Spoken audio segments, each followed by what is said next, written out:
প্রাথমিক আলোচনা। এবার আমরা দ্বিতীয় আলোচনাটা শুনি, সুদের ভয়াবহতা।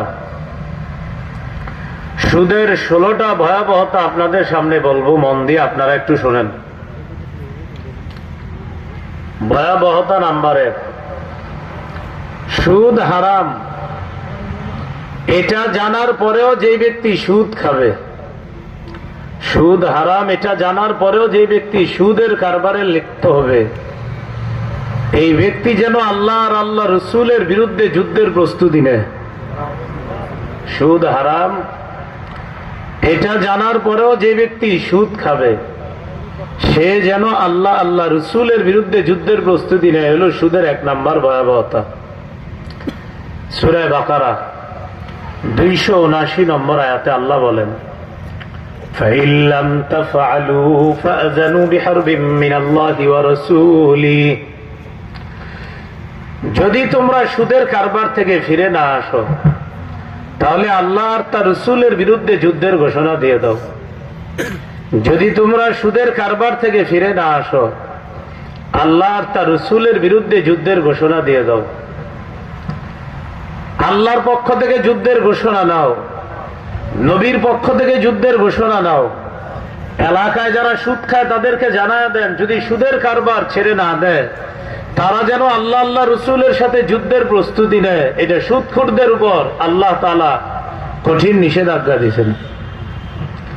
এ হলো 1 নম্বর গজব। এই আয়াতের ব্যাখ্যায় আব্দুল্লাহ ইবনে আব্বাস রাদিয়াল্লাহু তাআলা আনহুমা বলেন, ইউকালু লিআকিলির রিবা ইয়াউমাল কিয়ামাতি খুয সিলাহাকা লিল হারব। সুদখোরকে কিয়ামতের ময়দানে বলা হবে, তুমি তোমার অস্ত্র নাও, আমি আল্লাহর সাথে লড়াই করার জন্য। সুদখোরকে বলা হবে, তুমি তোমার অস্ত্র নাও, আমি আল্লাহর সাথে লড়াই করার জন্য। কিয়ামতের ময়দানে সুদখোরকে বলা হবে, তুমি তোমার অস্ত্র নাও, আল্লাহর সাথে লড়াই করার জন্য। এ হলো 1 নম্বর গজব। গজব নাম্বার 2, যে ব্যক্তি সুদ খায় আল্লাহ না করেন, সে যদি সুদি লেনদেন অবস্থায় মারা যায়, কবর থেকে এমন অবস্থায় উঠবে, দেখলে মনে হবে পাগল, এমন অবস্থায় কবর থেকে উঠবে। 3 পারা 6 নম্বর পৃষ্ঠা, সূরা বাকারা 275 নম্বর আয়াতে আল্লাহ বলেন, আল্লাযীনা ইয়াকুলুনার রিবা লা ইয়াকুমুনা ইল্লা কামা ইয়াকুমুল্লাযী ইয়াতাখাব্বাতুহুশ শাইতানু মিনাল মাস। যারা সুদ খায় তারা কবর থেকে এমন অবস্থায় উঠবে, দেখলে মনে হবে শয়তান তাদেরকে স্পর্শ করে পাগল বানায়া দিছে। যালিকা বিআন্নাহুম ক্বালু ইন্নামাল বাইউ মিসলুর রিবা। এটা এই কারণে দুনিয়াতে এই সুদখোররা বলতো ব্যবসা সুদের মতো। ওয়া আহাল্লাল্লাহুল বাই'a ওয়া হাররামার রিবা। অথচ আল্লাহ ব্যবসাকে হালাল করেছেন, সুদকে আল্লাহ হারাম করেছেন। আল্লাহ ব্যবসাকে হালাল করেছেন, সুদকে আল্লাহ হারাম করেছেন। যারা দুনিয়াতে বলছে ব্যবসা সুদের মতো, কিয়ামতের ময়দানে তারা কবর থেকে এমন অবস্থায় উঠবে, দেখলে মনে হবে তারা পাগল। কেন? তারা দুনিয়াতে বলতো ব্যবসা সুদের মতো, অথচ আল্লাহ ব্যবসাকে হালাল করেছেন, সুদকে আল্লাহ হারাম করেছেন। এই হলো 2 নম্বর গজব। 3 নম্বর গজব, যারা সুদ খায় কবরে কিয়ামতের ময়দানে যখন তারা উঠবে, এই যে আমার গলার দিকে তাকান, কোন ব্যক্তিকে যদি এইভাবে শ্বাসরোধ করে হত্যা করার চেষ্টা করা হয়, এই ব্যক্তি যেমন তার জানটা বের হয়ে যাবে উপক্রম, সুদখোর যখন কিয়ামতের ময়দানে উঠবে, দেখলে মনে হবে তার শ্বাসটা বের হয়ে যাচ্ছে, হা হা করতে করতে সুদখোর কিয়ামতের ময়দানে উপস্থিত হবে। উমদাতুত তাফসীর 1 নম্বর খণ্ড 330 নম্বর পৃষ্ঠা, আকিলুর রিবা ইউবআসু ইয়াউমাল কিয়ামাতি মাজনুনান ইউখনাক। সুদখোরকে কিয়ামতের ময়দানে এমন অবস্থায় উঠানো হবে, দেখলে মনে হবে পাগল, আর মনে হবে তাকে শ্বাসরোধ করে হত্যা করার চেষ্টা করা হচ্ছে, এমন মনে হবে সুদখোরকে যখন দেখা হবে। এই হলো 3 নাম্বার। 4 নাম্বার, যারা সুদ খায় আল্লাহ তাদের জন্য বরাদ্দকৃত হালাল রিজিক হারাম করে দেয়। এখানে আমরা যারা আছি আমাদের সবার জন্য আল্লাহর পক্ষ থেকে বরাদ্দকৃত একটা হালাল রিজিক আছে। যারা সুদ খায় আল্লাহ তাদের এই বরাদ্দ রিজিকটা ছিনায় নেয়। যেহেতু তোমরা সুদ খাও এই জন্য বরাদ্দকৃত হালাল রিজিক আল্লাহ ছিনায় নেয়। সূরা নিসা 160-161 নম্বর আয়াতে আল্লাহ বলেন, ফাবিজুলমিম মিনাল্লাযীনা হাদু হাররামনা আলাইহিম তাইয়্যিবাত উহিল্লাত লাহুম ওয়া বিসাদদিহিম আন সাবিলিল্লাহি কাসীরা ওয়া আখযিহিমুর রিবা ওয়া ক্বাদ নুহু আনহু ওয়া আকলিহিম আমওয়ালান নাসি বিল বাতিল।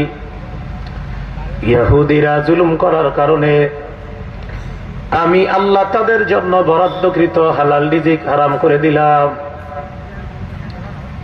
মানুষকে আল্লাহর রাস্তায় আমি আল্লাহ তাদের জন্য বরাদ্দকৃত হালাল রিজিক হারাম করে দিলাম।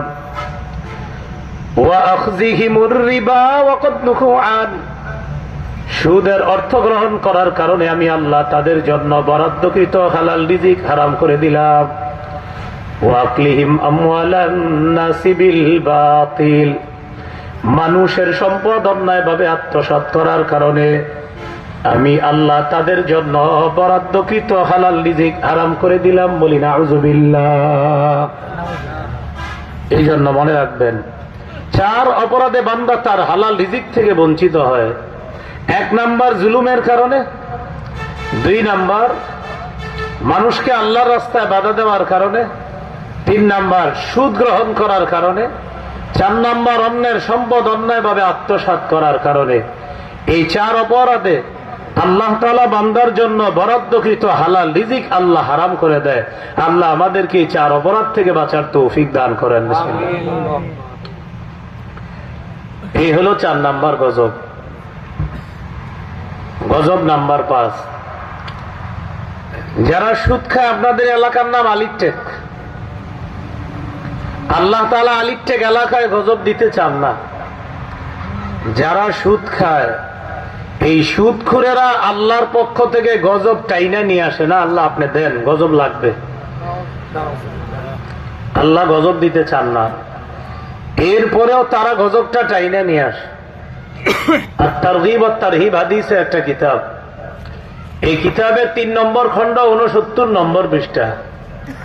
ইযা যাহারাজ জিনা ওয়ার রিবা ফি ক্বরিয়া قد أحلوا بأنفسهم عذاب الله। কোন এলাকার মধ্যে যখন সুদের কারবার বেড়ে যায়, কোন এলাকার মধ্যে যখন ব্যভিচার বেড়ে যায়, এই 2 শ্রেণীর অপরাধী আল্লাহর গজব এলাকার জন্য হালাল করে নেয়, বৈধ করে নেয়, আল্লাহর গজব ত্বরান্বিত করে নেয়। বলি নাউযুবিল্লাহ। কোন এলাকায় যখন 2টি অপরাধ বেড়ে যায়, 1 নাম্বার সুদের কারবার, 2 নাম্বার ব্যভিচার, ওই এলাকায় এই 2 শ্রেণীর অপরাধী আল্লাহর গজবকে টেনে নিয়ে আসে, ত্বরান্বিত করে। আল্লাহ আমাদেরকে সুদ থেকে বাঁচার তৌফিক দান করেন। গজব নাম্বার 6, সুদের কারণে আল্লাহ প্রদত্ত নেয়ামত আল্লাহ উঠায় নেয়। আগে শীতকালে টিনের ঘরের চালে যেই পরিমাণ সিম হইতো, লাউ হইতো, গাছে যেই পরিমাণ পেঁপে হইতো, পুকুরের মাছ দিয়ে গৃহস্থী তার ঘরের চাহিদা পূরণ করতে পারত। প্রজেক্টে যেই ব্যক্তি মাছের চাষ করে, আগের মতো মাছ পায় না। মাদায়া বাজারে যার কাপড়ের দোকান আছে, বিভিন্ন ব্যবসা আছে, হালাল ব্যবসা, ব্যবসায় বরকত পাচ্ছে না। ব্যবসা হালাল, ফার্ম হালাল, মাছের প্রজেক্টও হালাল, বিভিন্ন পেশা হালাল, কিন্তু বরকত পায় না। কেন? সুদখোরের কারণে হালাল পেশাজীবীরা তাদের হালাল ব্যবসায় বরকত পায় না। শিশু তার মায়ের বুকের দুধ পায় না। লেকটোজেন 1, 2, 3 কিনে খাওয়াতে হয়। কেন? সুদখোরের কারণে। দলিল মুসনাদে আহমদ 17822 নম্বর হাদিস। قال رسول الله صلى الله عليه وسلم ما من قوم يظهر فيهم الربا إلا أخذوا بالسنة। কোন এলাকার মধ্যে যখন সুদের কারবার বেড়ে যায়, ওই এলাকাকে দুর্ভিক্ষের গজব দ্বারা আল্লাহ পাকড়াও করে নেয়। এলাকায় বিভিন্ন ধরনের গজব লাগে, বিভিন্ন গজব এলাকার উপর আসতে থাকে। যখন সুদের কারবার বেড়ে যায়, ওই এলাকায় দুর্ভিক্ষের গজব দ্বারা আল্লাহ এলাকাটা পাকড়াও করে নেয়। মানুষ আগের মতো ব্যবসায় বরকত পায় না, মানুষ আগের মতো কৃষি কাজে বরকত পায় না, মানুষ আগের মতো মাছের খামারে বরকত পাবে না, মানুষ আগের মতো তার যে ব্যবসা বাণিজ্য বরকত পাবে না। কেন? সুদখোরের কারণে তার এই বিভিন্ন হালাল পেশার মধ্যে গজব আসবে। এই জন্য এলাকার মানুষ যারা আছি আমরা, আমাদের উচিত কর্তব্য সুদখোরের পায়ে ধরে হলেও তাকে সুদের কারবার থেকে ফিরিয়ে আনার চেষ্টা করা। সুদখোরের পায়ে ধরা, তুমি সুদ খাও না, প্রয়োজনে তাকে পায়ে ধরে তাকে সুদ থেকে বাঁচানোর চেষ্টা করা। কেন? কারণ সুদখোরের কারণে আপনার হালাল ব্যবসায় বরকত হয় না। আল্লাহ আমাদেরকে হেফাজত করেন। এই হলো 6 নাম্বার গজব। গজব নাম্বার 7, আল্লাহ না করেন যারা সুদ খায়, সুদী লেনদেন অবস্থায় যদি তারা মারা যায়, কবরে যাওয়ার সাথে সাথে কিয়ামত পর্যন্ত তাদের পেটে সাপ দৌড়াদৌড়ি করবে। ইবনে মাজার 2272 নম্বর হাদিস। قال رسول الله صلى الله عليه وسلم أتيت ليلة أسري بي على قوم بطونهم كالبيوت فيها الحيات ترى من خارج بطونهم। নবীজি বলেন, আমি মেরাজের রাতে গেলাম, একদল মানুষের পাশ দিয়ে আমি অতিক্রম করলাম। এই মানুষগুলার দিকে তাকায় দেখলাম তাদের পেটের মধ্যে বড় বড় সাপ দৌড়ায়। আমি প্রশ্ন করলাম, মানহা উলা ইয়া জিবরিল, জিবরিল এরা কারা? জিবরিল আমিন জবাব দেয়, হা উলা ই আকালাতুর রিবা ইয়া রাসূলুল্লাহ, ইয়া রাসূলুল্লাহ, এরা হলো সুদখোরের দল। কিয়ামত পর্যন্ত তাদের পেটের মধ্যে সাপ দৌড়াদৌড়ি করবে। বলি নাউযুবিল্লাহ। এই হলো 7 নাম্বার গজব। গজব নাম্বার 8, যারা সুদ খায় কিয়ামত পর্যন্ত রক্তের নদীতে সাঁতার কাটবে। সহিহ বুখারীর বর্ণনা 2085 নম্বর হাদিস। قال رسول الله صلى الله عليه وسلم رأيت الليلة رجلين أتيا রাসূলুল্লাহ সাল্লাল্লাহু আলাইহি ওয়াসাল্লাম বলেন, গত রাতে 2 ব্যক্তি আমার কাছে আসছে। আসার পর আমার 2 বাহু ধরছে, ধরার পর আমাকে সামনের দিকে নিয়ে যায়। যাইতে যাইতে হাত্তা আতাইনা আলা নাহরিম মিন দাম, একটা রক্তের নদীর কাছে গিয়ে পৌঁছলাম। নদীর মধ্যে তাকায় দেখলাম রক্তের নদী, ফিহি রাজুলুন কাইম ওয়া আলা ওয়াসতিন নাহরি রাজুলুন বাইনা ইয়াদাইহি হিজারা। নদীর কিনারায় এক ব্যক্তি, তার সামনে পাথর আর পাথর। নবীজি বলেন, নদীর মাঝখানে লোকটা সাঁতার কাটতে কাটতে নদীর কিনারায় যায়। নদীর কিনারা লোকটা একটা পাথর নিয়ে তার মুখ বরাবর মারে, লোকটা আবার নদীর মাঝখানে চলে যায়। কুল্লামা রাজাআ রাদ্দাহু হাইসু কানা, যখন এই লোকটা নদীর মাঝখান থেকে নদীর কিনারায় যায়, পাথর মারে আবার নদীর মাঝখানে চলে যায়। জিবরিল আমিন বললেন, ইয়া রাসূলুল্লাহ আল্লাযী রাআইতাহু ফিন নাহরি আকিলুর রিবা, ইয়া রাসূলুল্লাহ, যাকে আপনি রক্তের নদীর মধ্যে দেখলেন এটা হলো সুদখোর। কিয়ামত পর্যন্ত রক্তের নদীতে সাঁতার কাটবে, কিয়ামতের আগে রক্তের নদীর কিনারায় পৌঁছতে পারবে না। এই ব্যক্তি সুদখোর, কিয়ামত পর্যন্ত রক্তের নদীতে সাঁতার কাটবে, কিয়ামতের আগে নদীর কিনারায় পৌঁছতে পারবে না। এই হলো 8 নাম্বার গজব। গজব নাম্বার 9, সুদ খাওয়া, আপন মায়ের সাথে ব্যভিচার করা। সুদ খাওয়া মানে আপন মায়ের সাথে ব্যভিচার করা।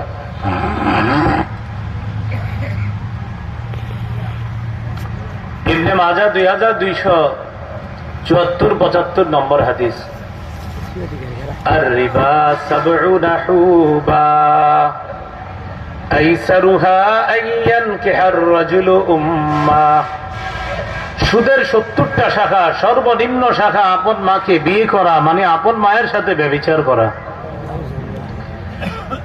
আল্লাহ আমাদেরকে এই ভয়াবহ অপরাধ থেকে হেফাজত করেন।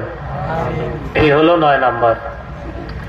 গজব নাম্বার 10, সুদ খাওয়া মানে দুনিয়া বরবাদ করা, আখেরাতে সওয়াব থেকে বঞ্চিত হওয়া। সহিহ বুখারী 2766 নম্বর হাদিস। قال رسول الله صلى الله عليه وسلم اجتنبوا السبع الموبقات। নবীজি বলেন, তোমরা 7টি ধ্বংসাত্মক অপরাধ থেকে বাঁচো।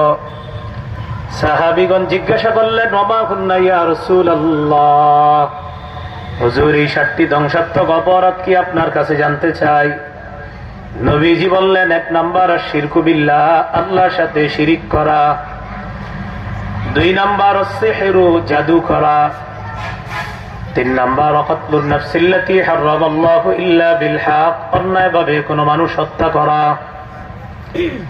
1 নাম্বার শিরিক করা, 2 নাম্বার সেহের করা, জাদু করা, 3 নাম্বার অন্যায়ভাবে কোনো মানুষকে হত্যা করা।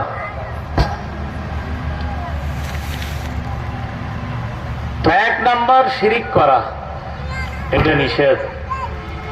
শিরিক করা নিষেধ। শিরিক কাকে বলে? আপনি সারা জীবন আল্লাহকে সেজদা দিলেন, দল বেঁধে গ্রুপ বেঁধে বাস দিয়ে কোথাও গিয়ে আপনি আরেক জায়গায় আরেকটা সেজদা দিলেন, এটা আল্লাহর সাথে শিরিক করা।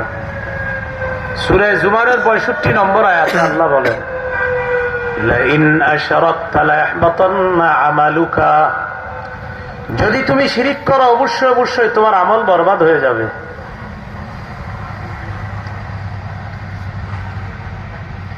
হাইওয়ে রোডের পাশে মাহফিল করা মুশকিল। 3 মাস জোরে আওয়াজ শোনা আমার নিষেধ। 3 মাস। আমি বর্তমানে যে অসুস্থতায় আছি, এই অসুস্থতার ট্রিটমেন্ট হলো 3 মাস জোরে আওয়াজ শোনা যাবে না। আজকে তো কোনো আওয়াজই নেই।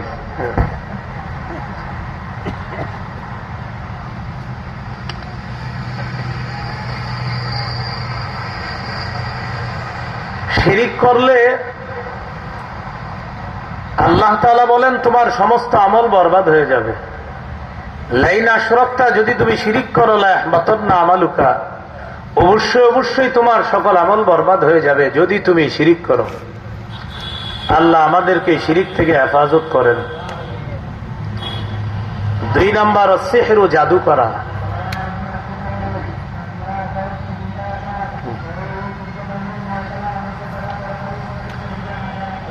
শিরিক কাকে বলে? রাসূলুল্লাহ সাল্লাল্লাহু আলাইহি সাল্লাম বলে দিয়েছেন, তোমাদের পূর্বের জাতি তাদের নবী আর ওলিদের কবরকে সিজদার স্থান বানিয়েছে।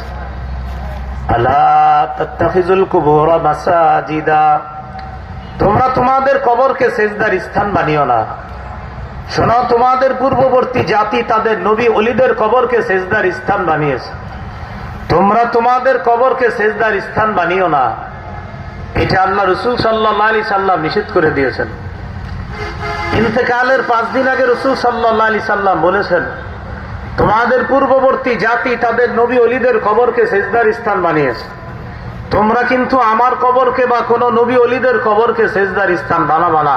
এটা ইন্তেকালের 5 দিন আগে বলছে। আবার ইন্তেকালের দিন নবী বলছেন, লানাতুল্লাহি আলাল ইয়াহুদি ওয়ান নাসারা, ইহুদিদের উপর আল্লাহর অভিশাপ, খ্রিস্টানদের উপর আল্লাহর অভিশাপ। ইত্তাখাযু কুবুর আমবিয়াইহিম ওয়া সালিহিহিম মাসাজিদা, তারা তাদের নবী ওলিদের কবরকে সিজদার স্থান বানিয়েছে। এই জন্য নবী বললেন, ইহুদি খ্রিস্টানদের উপর আল্লাহর অভিশাপ, তারা তাদের নবীদের কবরকে ওলিদের কবরকে সিজদার স্থান বানিয়েছে। আল্লাহ আমাদেরকে শিরিক থেকে হেফাজত করেন।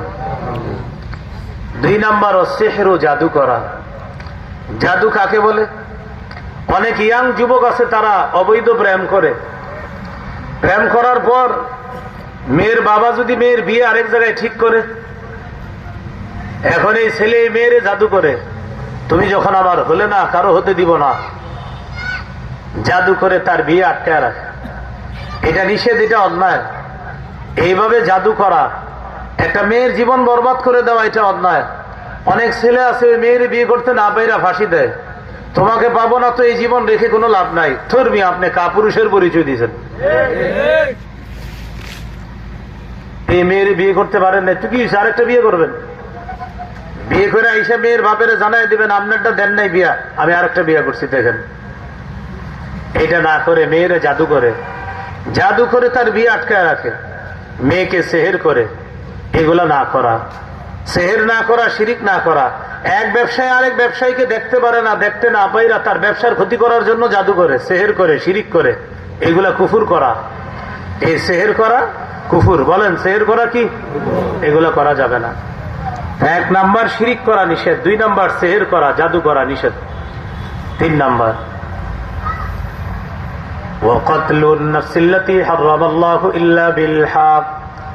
অন্যায় ভাবে কোন মানুষকে হত্যা করা নিষেধ।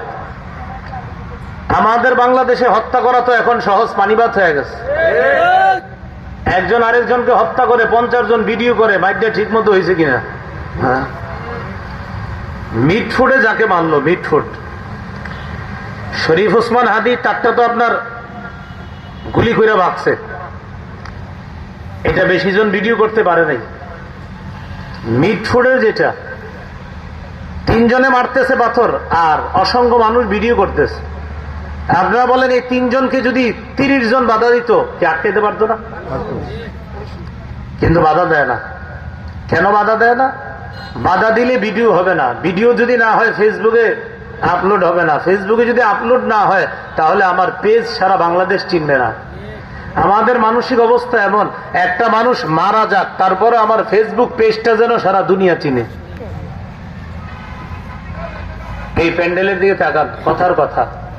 মনে করেন এই প্যান্ডেলের উপর একটা চড়ুই পাখি বসা, আপনাদের এলাকার কোন ব্যক্তি এই চড়ুই পাখিটাকে অন্যায়ভাবে হত্যা করছে। এই চড়ুই পাখি কিয়ামতের ময়দানে আল্লাহর কাছে নালিশ করবে, মামলা করবে, আল্লাহ এই ব্যক্তি আমাকে অন্যায়ভাবে হত্যা করছে, আমি বিচার চাই। চড়ুই পাখি যদি বিচার চায় তাহলে মানুষ মানুষকে হত্যা করলে কি অবস্থা হবে? নাসাই শরীফের বিশুদ্ধ হাদিস, মান কাতালা উসফুরান আবাসা আজাইলাল্লাহি ইয়াউমাল কিয়ামাহ। কোন ব্যক্তি যদি কোন চড়ুই পাখিকে অন্যায়ভাবে হত্যা করে, কিয়ামতের ময়দানে চড়ুই পাখি আল্লাহর কাছে বলবে, আল্লাহ ইন্না ফুলানান কাতালানি আবাসা ওয়া লাম ইয়াকতুলনি লিমানফাআ। আল্লাহ মুখে আমাকে দুনিয়াতে অনর্থক হত্যা করেছে, আমার কোনো অপরাধ নাই, কোন কারণে আমাকে হত্যা করে নাই। এই ব্যক্তি যদি আমাকে বিসমিল্লাহ বলে জবাই করে খেয়ে ফেলতো, আমার কোনো অভিযোগ ছিল না, কারণ আমি চড়ুই পাখি তার জন্য হালাল। কিন্তু এই ব্যক্তি আমাকে অনর্থক হত্যা করছে, আল্লাহ আমি আপনার কাছে বিচার চাই, কেন আমাকে হত্যা করলো? চড়ুই পাখি মানুষকে ছাড়ে না, তাহলে মানুষ যদি মানুষকে হত্যা করে সেও কিন্তু মানুষকে ছাড়বে না। এই গেল 3 নাম্বার। 4 নাম্বার ওয়া আকলুর রিবা, সুদ খাওয়া। 5 নাম্বার ওয়া আকলু মালিল ইয়াতীম, এতিমের সম্পদ অন্যায়ভাবে ভক্ষণ করা। 4 নাম্বার আকলুর রিবা, সুদ খাওয়া। 5 নাম্বার আকলু মালিল ইয়াতীম, এতিমের সম্পদ অন্যায়ভাবে ভক্ষণ করা। 6 নাম্বার ওয়াত্তাওয়াল্লি ইয়াউমাজ যাহফি, জিহাদের ময়দান থেকে পলায়ন করা। 7 নাম্বার ওয়াকযফুল মুহসানাতিল মুমিনাতিল গাফিলাত, সতীসাদী মুমিন নারীর উপর মিথ্যা অপবাদ দেওয়া। সতীসাদী মুমিনা নারীর উপর মিথ্যা অপবাদ দেওয়া, এটা হলো 7 নাম্বার। এই 7টার মধ্যে একটা হলো আকলু রিবা, সুদ খাওয়া। আল্লাহ আমাদেরকে সুদ থেকে হেফাজত করেন, আমিন। এই হলো গজব নাম্বার 10। গজব নাম্বার 11, যে ব্যক্তি সুদ দেয়, যে ব্যক্তি সুদ নেয়, যে সুদের কারবার লেখে, যে সুদের সাক্ষী দেয়, এই 4 শ্রেণী তওবা না করা পর্যন্ত আল্লাহ নবীর অভিশাপ তাদের উপর চলতে থাকে। নাসাই শরীফের 5103, 5104, 5105 নম্বর হাদিস।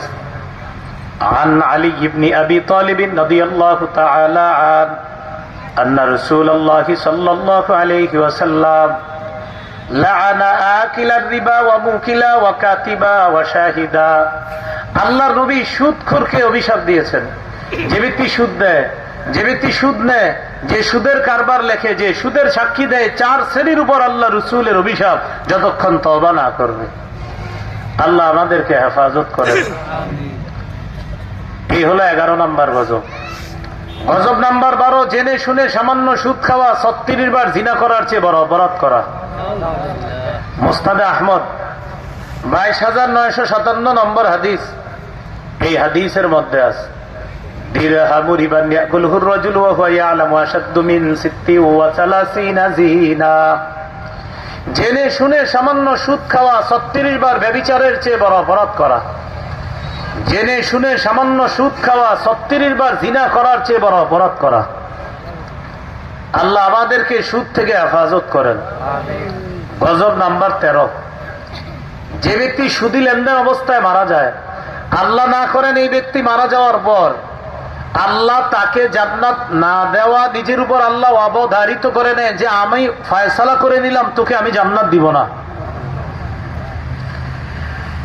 আল মুস্তাদরাক লিল হাকিম হাদিসের কিতাব 2260 নম্বর হাদিস। এই হাদিসের বর্ণনাকারী আব্দুল্লাহ ইবনে ওমর রাদিয়াল্লাহু তাআলা আনহুমা তিনি বলেন, আরবাউন হাক্কুন আলাল্লাহ আল্লাহ ইদখিলাহুমুল জান্নাতা ওয়া লা ইউযিকুহুম নাঈমাহা। 4 শ্রেণীকে জান্নাত না দেওয়া আল্লাহর হক। 1 নাম্বার মুদমিনুল খামরি, যে ব্যক্তি মদ পান করে তাকে জান্নাত না দেওয়া আল্লাহর হক। 2 নাম্বার ওয়া আকিলুর রিবা, যে ব্যক্তি সুদ খায় তাকে জান্নাত না দেওয়া আল্লাহর হক। 3 নাম্বার ওয়া আকিলু মালিল ইয়াতীম, এতিমের সম্পদ অন্যায়ভাবে ভক্ষণ করা, তাকে জান্নাত না দেওয়া আল্লাহর হক। 4 নাম্বার ওয়া আকিল ওয়াল আকুল লিওয়ালিদাইহি, পিতা মাতার নাফরমান সন্তান, তাকে জান্নাত না দেওয়া আল্লাহর হক। 4 শ্রেণীকে জান্নাত না দেওয়া আল্লাহর হক। 1 নাম্বার যে মদ পান করে এই অবস্থায় যদি মারা যায়, 2 নাম্বার যে সুদ খায়, 3 নাম্বার যে এতিমের সম্পদ অন্যায়ভাবে ভক্ষণ করে, 4 নাম্বার পিতা মাতার নাফরমান সন্তান। এই 4 শ্রেণীকে জান্নাত না দেওয়া আল্লাহর হক। এই 4 শ্রেণীকে জান্নাত না দেওয়া আল্লাহর হক। এই হলো 13 নাম্বার। এর মধ্যে একজন হলো সুদখোর, তাকে জান্নাত না দেওয়া, এটা আল্লাহ ফয়সালা করে নেন যে তোরে আমি জান্নাত দিব না। গজব নাম্বার 14, কিয়ামতের আগে নবীজি বলেন আমার উম্মতের সবাই সুদ খাবে। যদিও সবাই ডাইরেক্ট সুদ না খায়, সুদের হাওয়া সবার গায়ে লাগবে। আবু দাউদের 3331 নম্বর হাদিস। এই হাদিসের মধ্যে আছে লা ইয়াতিয়ান্না আলান নাসি জামান লা ইয়াবকা আহাদুন ইল্লা আকালা রিবা ওয়া ইল্লাম ইয়াকুলহু আসাবাহু মিন বুখারিহি। নবীজি বলেন আমার উম্মতের উপর এমন একটা সময় আসবে যেই সময় কেউ বাকি থাকবে না, সবাই সুদ খাবে। যদিও ডাইরেক্ট সুদ না খায়, সুদের হাওয়া সবার গায়ে লাগবে। সুদের হাওয়া সবার গায়ে লাগবে। কিয়ামতের আগে এমন একটা সময় আসবে যখন সবাই সুদ খাবে, যদিও ডাইরেক্ট সুদ না খায়, সুদের হাওয়া সবার গায়ে লাগবে। এই হলো 14 নাম্বার। সুদের হাওয়া কিভাবে লাগবে গায়ে? আপনি ডাইরেক্ট সুদ খাবেন না, কিন্তু এক ব্যক্তি আপনাকে চা দোকানে নিবে চা খাওয়ানোর জন্য। আপনি মহব্বতে চা খাইছেন, চা খাওয়ার পর চলে আসলেন, এখন ওই লোক সুদের 5 টাকায় চায়ের বিল দিচ্ছে। আপনি ডাইরেক্ট সুদ খান নাই, কিন্তু সুদের হাওয়া আপনার পেটের মধ্যে ঢুকিয়ে দিচ্ছে। এখন আপনি নামাজে দাঁড়ায় মজা পান না। কেন মজা পান না? ওই যে আপনার অজান্তে একজন আপনার পেটের মধ্যে সুদের ছোঁয়া ঢুকিয়ে দিছে, এই কারণে আপনি নামাজে মজা পাচ্ছেন না। আল্লাহ আমাদেরকে হেফাজত করেন। হালাল খাওয়া ইবাদতের পূর্ব শর্ত। 18 পারা 4 নম্বর পৃষ্ঠা সূরা মুমিনুনের 51 নম্বর আয়াতে আল্লাহ বলেন, ইয়া আইয়ুহার রাসূলু কুলু মিনাত তাইয়্যিবাতি ওয়া'মালু সালিহা। হে রাসূলগণ, তোমরা হালাল খাও, এরপর নেক কাজ করো। হালাল খাওয়া নেক কাজ করার পূর্ব শর্ত। হালাল খাওয়া, এই জন্য হালাল খাওয়া এটা নেক কাজ করার পূর্ব শর্ত। আপনি যদি নেক কাজ করতে চান, ইবাদত করতে চান, তো আপনি হালাল খাইতে হবে। হালাল খাওয়া নেক আমল করার পূর্ব শর্ত। তো আপনি ইবাদতে দাঁড়ায় মজা পাচ্ছেন না কেন? কারণ আপনার খাদ্য হালাল না। এই জন্য ইবাদতে মজা পাওয়ার শর্ত হলো আপনার খাদ্য হালাল হতে হবে। তাহলে অজান্তে আপনার পেটে যদি কেউ হারামের ছোঁয়া ঢুকিয়ে দেয় তাহলে আপনি ইবাদতে মজা পাবেন না। এই হলো 14 নাম্বার। গজব নাম্বার 15, কিয়ামতের আগে 3টি অপরাধ বাড়বে। قال رسول الله صلى الله عليه وسلم بين يدي الساعة يظهر الزنا والربا والخمر। নবীজি বলেন কিয়ামতের আগে 3টি অপরাধ বাড়বে। 1 নাম্বার জিনা বাড়বে, 2 নাম্বার সুদের কারবার বাড়বে, 3 নাম্বার মাদক বাড়বে। জিনা বাড়বে, সুদের কারবার বাড়বে, মাদক বাড়বে। জিনা বাড়বে, সুদের কারবার বাড়বে, মাদক বাড়বে। নবীজি বলেন কিয়ামতের আগে 3টা অপরাধ বাড়বে, জিনা, মাদক আর হলো সুদের কারবার। এই 3টা অপরাধ কিয়ামতের আগে বাড়বে। এর মধ্যে একটা হলো সুদ খাওয়া। আল্লাহ আমাদেরকে ভয়ঙ্কর অপরাধ থেকে বাঁচার তৌফিক দান করেন। সর্বশেষ গজব নাম্বার 16, এটা আমার সাথে বলেন একটু সবাই, বলেন সুদের শেষ পরিণতি ভিক্ষা করা। বলেন তো সুদের শেষ পরিণতি কি? ভিক্ষা করা। ইবনে মাজাহ 2279 নম্বর হাদিস, قال رسول الله صلى الله عليه وسلم ما من أحد أكثر من الربا إلا كان عاقبة أمره إلى قلة। নবীজি বলেন যে ব্যক্তি, যে সমাজ, যে রাষ্ট্র সুদের কারবার বাড়ায়া করবে তাদের শেষ পরিণতি হবে ভিক্ষা করা। তাদের শেষ পরিণতি হবে ভিক্ষা করা। আল্লাহ আমাদেরকে হেফাজত করেন, আল্লাহ সকলকে হেফাজত করেন। আমাদের দেশের রাষ্ট্র ব্যবস্থা হলো সুদ ভিত্তিক রাষ্ট্র ব্যবস্থা। এই জন্য যেই দেশের রাষ্ট্র ব্যবস্থা হবে সুদ ভিত্তিক রাষ্ট্র ব্যবস্থা, এই দেশ যদি মুসলমান প্রধান দেশ হয় তো এই দেশের কখনো উন্নয়ন হবে না। মুসলমান প্রধান দেশের মধ্যে যাকাত ভিত্তিক অর্থ ব্যবস্থা হতে হবে, সুদ ভিত্তিক অর্থ ব্যবস্থার শেষ পরিণতি ভিক্ষা করতে হবে। এই জন্য আমাদের দেশের 1 বছর আগে রিপোর্ট, মাথা পিছু আমাদের ঋণ হলো 1,07,000 টাকা। মাথা পিছু ঋণ 1,07,000। উন্নয়নের জোয়ার, এরপরও ঋণ কত? 1,07,000। তাহলে এবার চিন্তা করেন, 1,07,000 যদি মাথা পিছু ঋণ হয় 1 বছর আগের রিপোর্ট, এখন কি অবস্থা আল্লাহ ভালো জানে। আল্লাহ আমাদেরকে সুদ থেকে হেফাজত করেন। এবার আসেন, আমি আপনাকে 1 ঘন্টা জমিন দিলাম, আপনি 1 বছর চাষাবাদ করবেন নাকি? কি বলেন? সবাই বলেন না কেন? চাষাবাদ করেন? আমি আপনার কাছ থেকে 1 লক্ষ টাকা নিলাম, 1 বছর পর জমিন ফেরত নিলাম, টাকা ফেরত দিয়ে দিলাম, এটাই তো হয়। সবাই বলেন না? হয়নি? ওই কট ফট যেই নামিয়ে দেন হয়তো। তো আপনি মাঝে চাষাবাদ করছেন কেন? হ্যাঁ, মানে কেন? এটা কি ফাও ফাও করছেন? হ্যাঁ, তো 1 লাখ তো আবার দিয়ে দিছেন। হ্যাঁ, জমিনও দিছেন তো খাইলেন কেন? জমিন দিছেন, টাকা আনছেন, জমিন দিছেন, কিন্তু খাইলেন কেন? যুক্তি খাটাবেন না। সুদ, জি জি সুদ। যুক্তি টুক্তি খাটাবেন না। হুজুর টাকা দিছি, জমিন দিছি, তো জমিন দিছি, টাকা দিচ্ছেন, বাস। এটা আপনার কাছে একটা সেফটি দিছে, সেফটি। ভাই জমিনটা রাখো, সেফটি। আমি যদি কোনোদিন টাকা না দিতে পারি, জমিন তো তোমার কাছে আছে, সেফটি।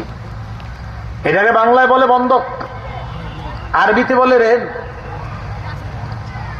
আমি আপনার কাছে একটা জিনিস বন্ধক রাখলাম, টাকা দিব, বন্ধকি জিনিস ফেরত দিবেন। এই বন্ধকি জিনিস দিয়ে উপকৃত হওয়া জায়েজ নেই। এই বন্ধকি জিনিস দিয়ে উপকৃত হওয়া জায়েজ নেই। কথা মনে রাখবেন। আল্লাহ আমাদেরকে হেফাজত করেন। শহরে এটার নাম দিছে মর্গেজ, গ্রামগঞ্জে এটার নাম দিছে বর্গা, কেউ দিছে কট, কেউ দেয় অমক, কেউ দিছে জমি লাগানো। সব সিস্টেমের চেয়ে সুন্দর সিস্টেম লিজ দেওয়া। কি দেওয়া? লিজ দেওয়া, যেটা আরবি হলো ইজারা, বাংলা হলো ভাড়া দেওয়া। এখন আপনারা অনেকে যুক্তি খাটাবেন, হুজুর আমার বেশি টাকা দরকার, তা আপনি 5 বছরের জন্য ভাড়া দেন। 5 বছরের জন্য 1 লাখ টাকা নেন। 1 লাখ টাকা আপনি নিবেন, নেওয়ার পরে বলবেন 5 বছর চাষাবাদ করে খাইবা, যা মন চায় করো, কিন্তু 5 বছর পরে টাকা ফেরত পাবা না, জমি ফেরত দিয়ে দিবা। এটাকে বলে ভাড়া। ভাড়ার সিস্টেম জায়েজ আছে।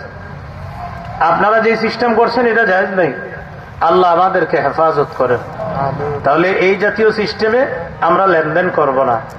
আল্লাহ আমাদের সকলকে যে কথাগুলা শুনলাম বললাম, আমরা সবাই যেন হালাল অর্থনীতিতে আমরা উদ্বুদ্ধ হতে পারি, হারাম অর্থনীতি তথা সুদ সহ সমস্ত ধরনের হারাম অর্থনীতি থেকে আমরা ফিরে আসার তৌফিক দান করেন আল্লাহ।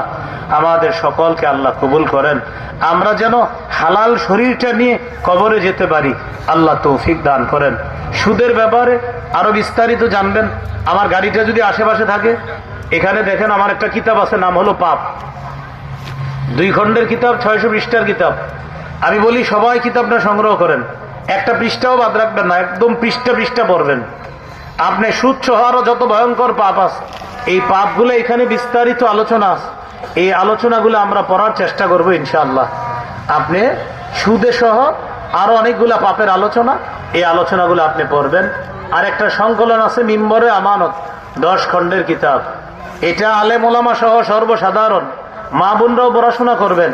আপনার সন্তানকে কিভাবে আদর্শ সভ্য সন্তান হিসাবে বড় করে তুলবেন, এই ব্যাপারে প্রায় 10 খণ্ডের কিতাব, 2000 পৃষ্ঠার কিতাব। আপনারা এই কিতাবগুলা সংগ্রহে রাখার চেষ্টা করেন। গাড়িতে যদি থাকে গাড়ি থেকে নেওয়ার চেষ্টা করেন, না থাকলে অনলাইনে অর্ডার করবেন, আপনার বাসায় এনে পৌঁছে দিবে। আল্লাহ আমাদের সকলকে যে কথাগুলা শুনলাম বললাম, হারাম লেনদেন থেকে বেঁচেছে, হালাল লেনদেন যেন আমরা করতে পারি, আল্লাহ তৌফিক দান করেন। আমিন। ওয়া আখিরু দাওয়ানা আনিল হামদুলিল্লাহি রাব্বিল আলামিন। আল্লাহুম্মা সাল্লি আলা মুহাম্মাদ ওয়া আলা আলি মুহাম্মাদ কামা সাল্লাইতা